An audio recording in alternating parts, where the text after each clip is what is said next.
Halo, kembali lagi di channel YouTube Tercetar Super Mega Bintang. Di video kali ini gue bukan pengen meng-MV reaction atau membahas tentang event-event Korea atau kegiatan Korea yang gue ikutin, tapi di video kali ini gue ingin mengulang lagi intro dari video sebelumnya. Oke, jadi ternyata setelah gue lihat-lihat, gue scroll-scroll di YouTube gue, mungkin kalian juga pengen kepo nge-scroll-scroll YouTube gue. Di situ gue punya konten yaitu tentang belajar bahasa Korea, dan di situ sudah nyampai belajar bahasa Korea dasar 1 bagian ke-12. Terus semenjak itu gue lupa untuk bikin kontennya lagi, dan ternyata kemarin baru ternyata belum ada lanjutan lagi videonya. Jadi hanya stop di bagian 12 aja. Nah, di video kali ini gue pengen bikin belajar bahasa Korea dasar 1 bagian 14. Kalau misalkan kalian ada yang nanya bagian 13-nya mana, bagian 13-nya udah gua posting. Kalau kalian bisa scroll ke bawah, di situ gua udah posting belajar bahasa Korea bagian ke-13. Kalau misalkan kalian di sini juga ada yang nanya bagian ke-1-nya mana, bagian 2, bagian 3, 4, 5, 6, 7, 8, 9, 10, 12 itu bagiannya ada di mana. Kalian kalau misalkan pengen belajar dari awal juga bahasa Korea, mungkin kalau kalian ada yang melihat video ini baru dan agak terlambat untuk belajar bahasa Korea, tenang, tidak ada istilah terlambat untuk belajar. Jadi kalian bisa cek di bagian deskripsi di YouTube gue nih di video ini. Tinggal kalian cek aja di bawah. Di situ ada belajar bahasa Korea. Udah gue taruh linknya dari mulai bagian 1 sampai bagian ke-12.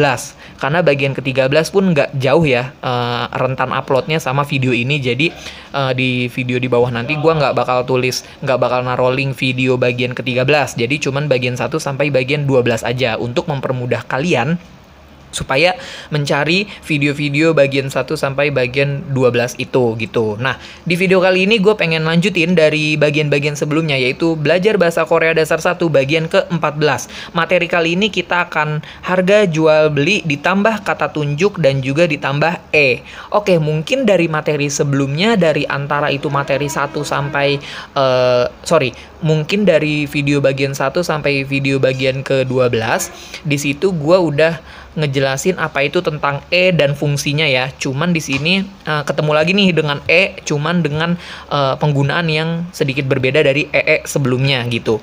Oke, daripada kelamaan kita langsung mulai aja materi sekarang. Oh iya, seperti biasa sebelum mulai belajar, kalian jangan lupa untuk siapin 2 buku. Yang satu adalah bukunya untuk menulis catatan materi yang ada di sini, dan buku yang satunya itu untuk menulis kosakata mungkin yang terdapat ada di kalimat tersebut kalau kalian belum ada yang tahu. Tapi kalau kalian ada kosakata yang lebih bagus atau kosakata yang lebih dihafal di banyak, ya pakai punya kosakata kalian pun tidak apa-apa gitu. Jadi kita langsung mulai aja belajar bahasa Korea bagian ke-14. Sekali lagi gue mau ngingetin, kalau kalian ada yang belum nonton video bagian 1 sampai bagian ke-12 ya, kalian bisa scroll di bagian deskripsi di bawah dan bisa ditonton juga semuanya. Oke, kita langsung mulai. Kita masuk yang pertama. Perkenalkan dulu nama mata uang Korea, pasti kalian juga udah tahu, yaitu won, mata uang Korea. Di sini gue bakal menjelaskan karena untuk angka dan mata uang sepertinya udah dijelasin juga di video-video bagian sebelumnya. Gimana caranya 1000, 1800, 2500 won, 3500 won, itu udah ada juga video materinya. Jadi di sini gue mau ngebahas yang gimana ya, bisa disebutnya tiga satuan mungkin ya, yang lebih banyak sering dipakai, kayak ratusan, ribuan, sama per 10 ribuan gitu loh. Yang pertama itu ada 100 bahasa Koreanya itu yaitu baek. Yang kedua ada 1000 yaitu chon. Yang ketiga ada 10.000 yaitu man. Jadi ini adalah persatuan uang gitu ya, Korea per 100, 1000, sama per 10.000. Jangan lupa ini juga dicatat. Terus yang materi kedua kita masuk ke bentuk satuan. Jadi bentuk satuan tuh di sini sebenarnya ada banyak, tapi untuk intinya kita belajar 8 bentuk satuan dulu. Yang pertama itu ada G, yaitu buah. Yang kedua itu ada byong atau botol. Yang ketiga itu ada jang, yaitu lembar. Yang berikutnya ada gwon, yaitu jilid. Yang selanjutnya ada D, yaitu unit. Yang berikutnya ada jan, yaitu cangkir. Yang selanjutnya itu ada bol, yaitu helai. Yang terakhir itu ada kyole. Oh iya, sebelum kita lanjut materi pembahasan ini, mohon maaf ya kalau misalkan ngomongnya gue neranginnya agak sedikit terlalu cepat, karena ini takutnya memakan durasi terlalu lama. Takut kalian merasa boring dan bosan juga. Jadi seringkasnya aja mungkin Kalau misalnya kalian ada yang ketinggalan dengan ucapan, bisa dimundurin aja videonya untuk dilihat lagi gitu. Oke, jadi bentuk satuan ini tuh fungsinya untuk menyatukan dan menerangkan sebuah barang. Misalkan buah tuh apa sih bentuk satuannya? Misalkan 3 buah apel gitu kan. Terus misalkan TV, 2 unit TV pakai yang D gitu kan. Misalkan sepasang sepatu, berarti sepasang itu pakai yang kyole gitu. Nah, kita lanjut ke bagian berikutnya, kata tunjuk. Kata tunjuk di sini tuh yang kita harus tahu di awal dulu. Ini ada 4 kata tunjuk. Yang pertama itu ada i. Ini bacanya i, yaitu ini. I ini tuh seperti kita ingin menunjuk suatu benda, tapi dekat dari saya, dekat dari kita nih sebagai yang ngomong, tapi jauh dari mereka, lawan bicara. Gitu loh. Misalkan orang itu nanya, yang dekat kamu apaan tuh gitu kan, terus kita jawab, oh ini. Nah itu kan dekat dari kita kan, tapi jauh dari mereka. Nah itulah fungsi dari i. Terus yang kedua itu ada ge. Ge itu artinya yang itu, yaitu dekat dari lawan bicara, jauh dari kita atau jauh dari saya.